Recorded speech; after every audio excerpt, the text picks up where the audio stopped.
પ્રાર્થના સંદેશ ન્યૂઝમાં આપનું સ્વાગત છે। નડિયાદ શહેરમાં આવેલ પારસ સર્કલ પાસે વરસાદી કાચની સફાઈ વરસાદી માહોલમાં મનપા નડિયાદ હરકતમાં આવ્યું।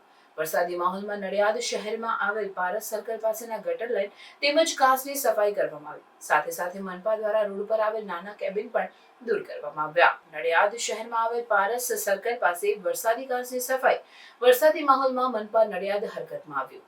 વરસાદી માહોલમાં નડિયાદ શહેરમાં આવેલ પારસ સર્કલ પાસેના ગટર લાઇન તેમજ કાચની સફાઈ કરવામાં આવી। સાથે સાથે મનપા દ્વારા રોડ પર આવેલ નાના કેબિન પણ દૂર કરવામાં આવ્યા। આજે પારસ સર્કલ પાસે આજે જગ્યા છે ત્યાં લોકો ગંદકી વધારે કરતા હતા, ઉકળો થઈ ગયો હતો।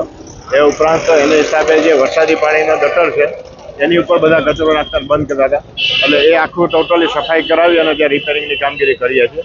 એ ઉપરાંત જે જૂના વાહનો પડેલા હતા અને જે જૂની કેબિનો પડેલી હતી, દબાણ કરેલું હતું, એને પણ હટાવવામાં આવેલ છે।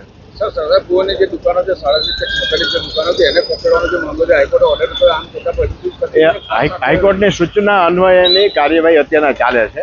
હાઈકોર્ટે જે સમય મર્યાદા આપી છે એ દરમિયાન એ કામગીરી કરવામાં આવશે। હજુ નડિયાદમાં કેટલા કાચની સફાઈ કરવામાં આવશે? અત્યારના આપણે લગભગ 75% જેટલું કામગીરી થઈ ગઈ છે।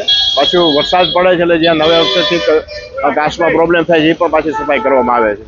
પ્રાર્થના સંદેશ ન્યૂઝની તમામ લેટેસ્ટ અપડેટ્સ માટે ચેનલને હમણાં જ લાઈક, શેર અને સબસ્ક્રાઇબ કરો।